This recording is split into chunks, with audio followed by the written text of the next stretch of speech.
ৰখিব নেকি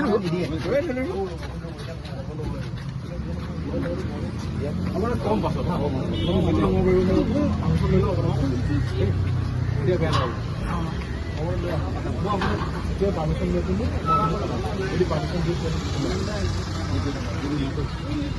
যিটো মোবাইলৰ পৰা হা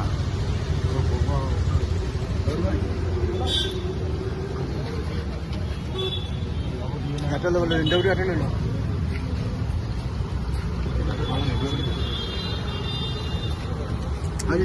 মই নাই এটা ফটো মাৰি লওঁ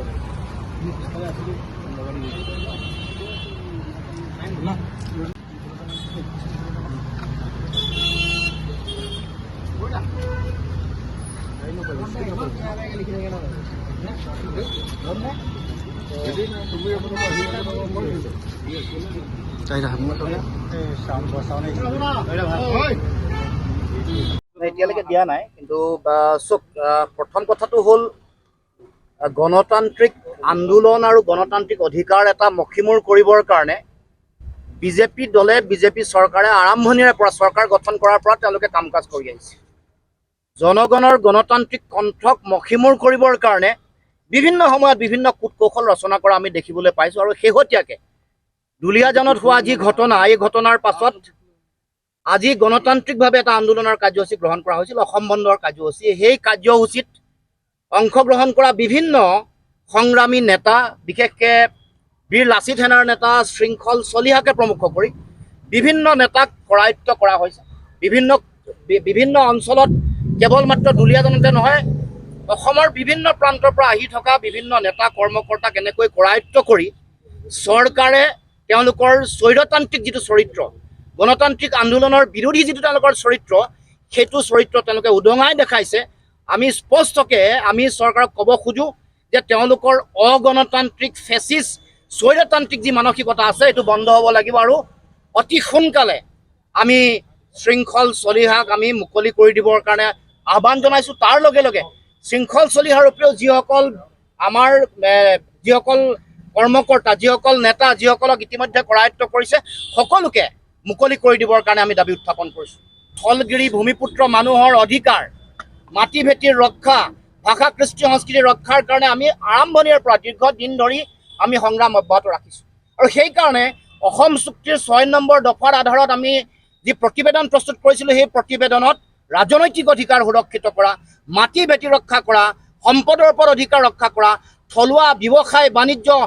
সকলো ৰক্ষা কৰাৰ কাৰণে সুৰক্ষিত ভৱিষ্যতৰ কাৰণে তাত বিধি আছে কিন্তু আমি দেখিছোঁ যে কেন্দ্ৰীয় চৰকাৰে বা ৰাজ্য চৰকাৰে এই প্ৰতিবেদনখন কাৰ্যকৰী কৰিবৰ কাৰণে ব্যৱস্থা গ্ৰহণ কৰা নাই গতিকে আজিও আমি পুনৰ ক'ব খুজিছোঁ আমাৰ অধিকাৰ ৰক্ষা কৰিবৰ কাৰণে বা অসমৰ খিলঞ্জীয়া থলগিৰি ভূমিপুত্ৰ মানুহৰ অধিকাৰ ৰক্ষা কৰিবৰ কাৰণে চৰকাৰে যিটো গণতান্ত্ৰিক আৰু জাতীয় দায়িত্ব আছে এই দায়িত্ব পালন কৰিবই লাগিব আৰু এই গোটেই বিষয়টোক লৈ আমি দেখিছোঁ যে চৰকাৰী যন্ত্ৰৰ ফালৰ পৰা মুখ্যমন্ত্ৰীৰ ফালৰ পৰা এটা ৰাজনৈতিক ষড়যন্ত্ৰ ৰচনা কৰা হৈছে প্ৰথমতে ক'লে যে যেতিয়া তেওঁলোকে হেণ্ডকাফ মানে মুখ্যমন্ত্ৰীৰ নিৰ্দেশনা নহ'লে কোনোবাই হেণ্ডকাফ নলগোৱাকৈ থাকিব নোৱাৰে মানে মুখ্যমন্ত্ৰীৰ নিৰ্দেশনা নহ'লে কোনেও হেণ্ডকাফ লগাবলৈ সাহস নকৰে গতিকে মুখ্যমন্ত্ৰীৰ নিৰ্দেশনাতে কামটো হৈছে হোৱাৰ পাছত যেতিয়া দেখিলে যে জনগণৰ আৱেগ বা জনগণৰ যিটো আইন সিদ্ধ যিটো কথা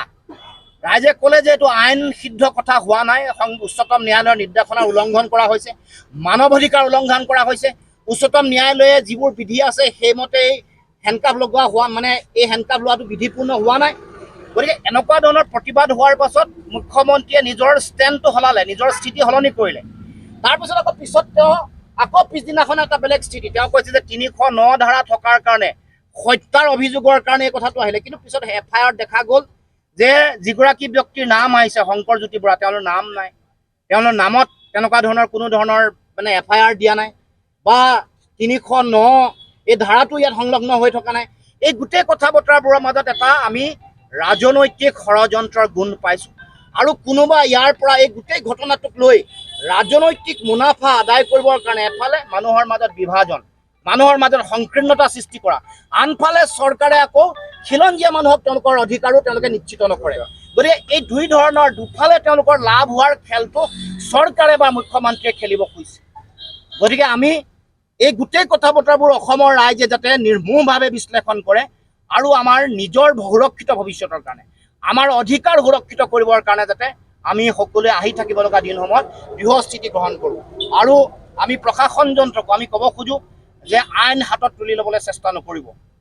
অসমত কিছুদিনৰ পৰা জংগল ৰাজ সদৃশ পৰিৱেশ এটা সৃষ্টি কৰিবলৈ বিচৰা হৈছে। গতিকে আইনৰ শাসন হ'ব লাগিব। পুলিচ ৰাজ, জংগল ৰাজ এইবোৰ হ'বলৈ দিয়া নহ'ব, এইটো কথা স্পষ্ট। আৰু সেইকাৰণে ক'ব খোজোঁ যে আইনৰ মতে দেশ চলিবলৈ দিয়ক। এইখন দেশৰ গণতন্ত্ৰ, এই দেশখনৰ এখন সংবিধান আছে, ন্যায়পালিকা আছে, আইনৰ মতে অসমত বা ভাৰতবৰ্ষত শাসন হ'বলৈ। ঘৰত আনন্দ আৰু সম্পৰ্কৰ চমক বজাই ৰাখিবলৈ জৰুৰী হৈছে সকলো আনন্দময় মুহূৰ্তত মৰমৰ উপহাৰ দিয়াটো।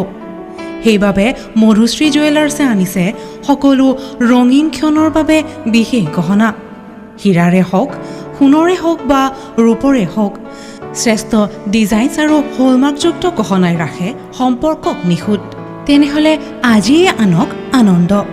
মধুশ্ৰী জুৱেলাৰ্ছৰ সৈতে। যোগাযোগ কৰক 7002800341